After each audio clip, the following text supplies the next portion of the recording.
Genesis 1, the account of creation. In the beginning, God created the heavens and the earth. The earth was formless and empty, and darkness covered the deep waters, and the Spirit of God was hovering over the surface of the waters. Then God said, "Let there be light," and there was light. And God saw that the light was good. Then he separated the light from the darkness. God called the light day, the darkness night, and evening passed and morning came, marking the first day. Then God said, "Let there be a space between the waters, to separate the waters of the heavens from the waters of the earth." And that is what happened. God made this space to separate the waters of the earth from the waters of the heavens. God called the space sky. And the evening passed and morning came, marking the second day. Then God said, "Let the waters beneath the sky flow together into one place, so dry ground may appear." And that is what happened. God called the dry ground land and the waters seas. And God saw that it was good. Then God said, "Let the land sprout with vegetation, every sort of seed-bearing plant, and trees that grow seed-bearing fruit. These seeds will then produce the kind of plants and trees from which they came." And that is what happened. The land produced vegetation, all sorts of seed-bearing plants and trees with seed-bearing fruit. Their seeds produced plants and trees of the same kind. And God saw that it was good. And evening passed and morning came, marking the third day. Then God said, "Let lights appear in the sky to separate the day from the night. Let them be signs to mark the seasons, days, and years. Let these lights in the sky shine down on the earth." And that is what happened. God made two great lights, the larger one to govern the day, and the smaller one to govern the night. He also made the stars. God set these lights in the sky to light the earth, to govern the day and night, and to separate the light from the darkness. And God saw that it was good. And evening passed and morning came, marking the fourth day. Then God said, "Let the waters swarm the fish and other life. Let the skies be filled with birds of every kind." So God created great sea creatures and every living thing that scurries and swarms in the water, and every sort of bird, each producing offspring of the same kind. And God saw that it was good. Then God blessed them, saying, "Be fruitful and multiply. Let the fish fill the seas, and let the birds multiply on the earth." And evening passed, and morning came, marking the fifth day. Then God said, "Let the earth produce every sort of animal, each producing offspring of the same kind, livestock, small animals that scurry along the ground, and wild animals." And that is what happened. God made all sorts of wild animals, livestock, and small animals, each able to produce offspring of the same kind. And God saw that it was good. Then God said, "Let us make human beings in our image, to be like us. They will reign over the fish in the sea, the birds in the sky, the livestock, all the wild animals on the earth, and the small animals that scurry along the ground." So God created human beings in his own image. In the image of God he created them. Male and female he created them. Then God blessed them and said, "Be fruitful and multiply. Fill the earth and govern it. Reign over the fish in the sea, the birds in the sky, and all the animals that scurry along the ground." Then God said, "Look, I have given you every seed-bearing plant throughout the earth and all the fruit trees for your food. And I have given every green plant as food for all the wild animals, the birds in the sky, and all the animals that scurry along the ground, everything that has life." And that is what happened. Then God looked over all he had done, all he had made, and he saw that it was very good. And evening passed, and morning came, marking the sixth day. Genesis 2. So the creation of the heavens and the earth, and everything in them, was completed. On the seventh day, God had finished his work of creation, so he rested from all his work. And God blessed the seventh day and declared it holy, because it was the day when he rested from all his work of creation. This is the account of the creation of the heavens and the earth. The man and woman in Eden. When the Lord God made the earth and the heavens, neither wild plants nor grains were growing on the earth, for the Lord God had not yet sent rain to water the earth, and there were no people to cultivate the soil. Instead, springs came up from the ground and watered all the land. Then the Lord God formed the man from the dust of the ground. He breathed the breath of life into the man's nostrils, and the man became a living person. Then the Lord God planted a garden in Eden in the east, and there he placed the man he had made. The Lord God made all sorts of trees grow up from the ground, trees that were beautiful and that produced delicious fruit. In the middle of the garden, he placed the tree of life and the tree of knowledge of good and evil. A river flowed from the land of Eden, watering the garden and then dividing into 4 branches. The first branch, called the Pishon, flowed around the entire land of Havilah, where gold is found. The gold of the land is exceptionally pure. Aromatic resin and onyx stone are also found there. The second branch is called the Gihon, flowed around the entire land of Cush. The third branch is called the Tigris. It flowed east of the land of Usher. The fourth branch is called the Euphrates. The Lord God placed the man in the Garden of Eden to tend and watch over it. But the Lord God warned him, "You may freely eat the fruit of every tree in the garden, except the tree of knowledge of good and evil. If you eat its fruit, you are sure to die." Then the Lord God said, "It is not good for the man to be alone. I will make a helper who is just right for him." So the Lord God formed from the ground all of the wild animals and all of the birds of the sky. He brought them to the man to see what he would call them, and the man chose a name for each one. He gave names to all the livestock, all the birds of the sky, and all the wild animals. But still, there was no helper just right for him. So the Lord God caused the man to fall into a deep sleep. While the man slept, the Lord God took out one of the man's ribs and closed up the opening. Then the Lord God made a woman from the rib, and he brought her to the man. At last, the man exclaimed, "This one is bone from my bone and flesh from my flesh. She will be called woman, because she was taken from man." This explains why a man leaves his father and mother and is joined to his wife, and the two are united into one. Now, the man and his wife were both naked, but they felt no shame.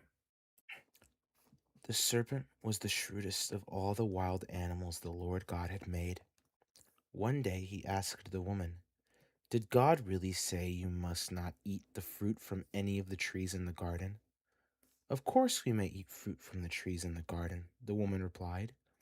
"It's only the fruit from the tree in the middle of the garden that we are not allowed to eat from.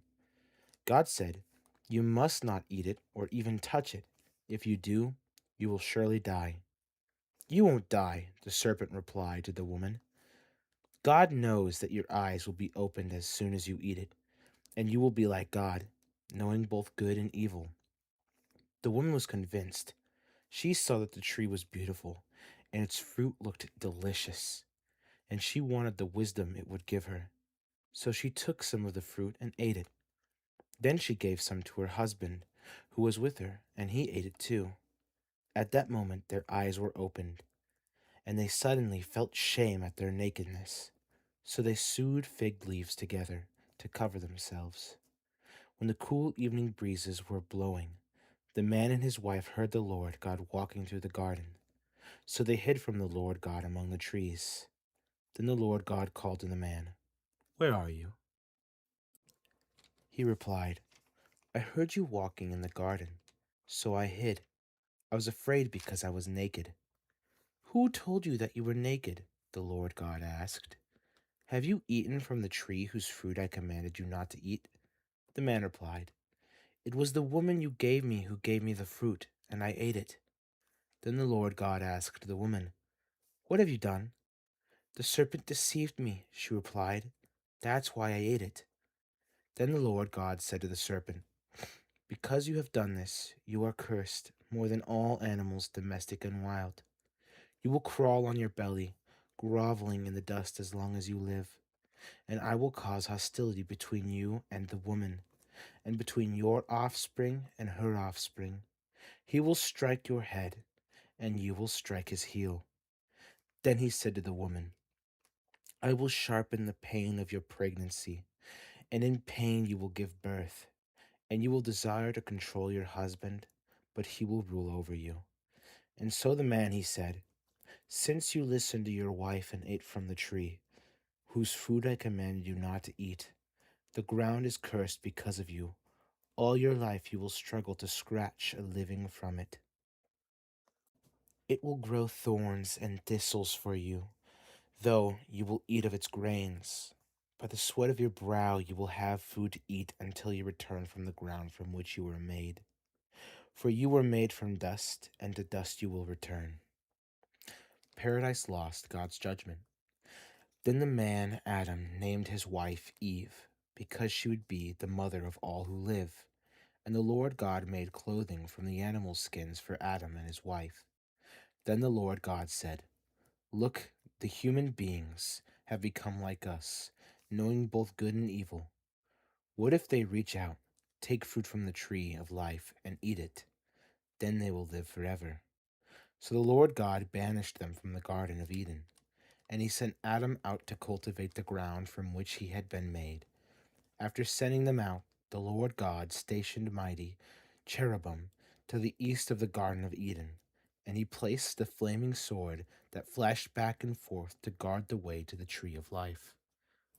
Genesis 4. Cain and Abel. Now, Adam had sexual relations with his wife Eve, and she became pregnant. When she gave birth to Cain, she said, with the Lord's help, "I have produced a man." Later, she gave birth to his brother and named him Abel. When they grew up, Abel became a shepherd, while Cain cultivated the ground. When it was time for the harvest, Cain presented some of his crops as a gift to the Lord. Abel also brought a gift, the best portions of the firstborn lambs from his flock. The Lord accepted Abel and his gift, but he did not accept Cain and his gift. This made Cain very angry, and he looked dejected. "Why are you so angry?" the Lord asked Cain. "Why do you look so dejected? You will be accepted if you do what is right. But if you refuse to do what is right, then watch out. Sin is crouching at the door, eager to control you, but you must subdue it and be its master." One day, Cain suggested to his brother, "Let's go out into the fields." And while they were in the field, Cain attacked his brother, Abel, and killed him. Afterward, the Lord asked Cain, "Where is your brother? Where is Abel?" "I don't know," Cain responded. "Am I my brother's guardian?" But the Lord said, "What have you done? Listen, your brother's blood cries out to me from the ground. Now you are cursed and banished from the ground, which has swallowed your brother's blood. No longer will the ground yield good crops for you, no matter how hard you work. From now on, you will be homeless wanderer on the earth." Cain replied to my Lord, "My punishment is too great for me to bear. You have banished me from the land and from your presence. You have made me a homeless wanderer. Anyone who finds me will kill me." The Lord replied, "No, for I will give a sevenfold punishment to anyone who kills you." Then the Lord put a mark on Cain to warn anyone who might try to kill him. So Cain left the Lord's presence and settled in the land of Nod, east of Eden. Cain had sexual relations with his wife, and she became pregnant and gave birth to Enoch. Then Cain founded a city, which he named Enoch after his son. Enoch had a son named Irad. Irad became the father of Mechuyael. Mechuyael became the father of Methushael. Methushael became the father of Lamech. Lamech married two women. The first was named Ada, and the second was Tzila. Ada gave birth to Jabal, who was the first of those to raise livestock and live in tents. His brother's name was Jubal, the first of all who play the harp and flute. Lamech's other wife, Tzila, gave birth to a son named Tubal-Cain. He became an expert in forging tools of bronze and iron. Tubal-Cain had a sister named Naamah. One day, Lamech said to his wives, Ada and Tzila, "Hear my voice. Listen to me. You wives of Lamech, I have killed a man who attacked me, a young man who wounded me. If someone who kills Cain is punished 7 times, then the one who kills me will be punished 77 times." The birth of Seth. Adam had sexual relations with his wife again, and she gave birth to another son. She named him Seth. For she said, "God has granted me another son in place of Abel, whom Cain killed." When Seth grew up, he had a son and named him Enosh. At that time, people first began to worship the Lord by name. Genesis 5. The descendants of Adam. This is the written account of the descendants of Adam. When God created human beings, he made them to be like himself. He created them male and female, and he blessed them and called them human. When Adam was 130 years old, he became the father of a son who was just like him. In his very image, he named his son Seth. After the birth of Seth, Adam lived another 800 years, and he had other sons and daughters. Adam lived 930 years, and then he died. When Seth was 105 years old, he became the father of Enosh. After the birth of Enosh, Seth lived another 807 years, and he had other sons and daughters. Seth lived 912 years, and then he died. When Enosh was 90 years old, he became the father of Canaan. After the birth of Canaan, Enosh lived another 815 years, and he had other sons and daughters. Enosh lived 905 years, and then he died. When Canaan was 70 years old, he became the father of Mahalalel. After the birth of Mahalalel, Canaan lived another 840 years, and he had other sons and daughters. Canaan lived 910 years, and then he died. When Mahalalel was 65 years old, he became the father of Jared. After the birth of Jared, Mahalalel lived another 830 years, and then he had other sons and daughters. Mahalalel lived 895 years, and then he died. When Jared was 162 years old, he became the father of Enoch.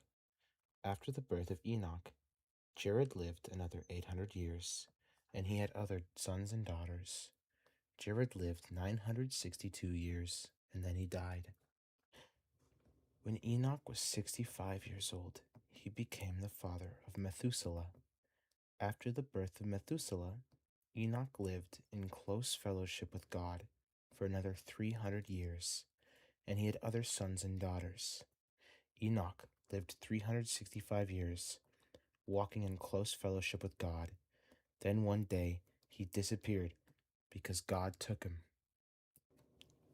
When Methuselah was 187 years old, he became the father of Lamech.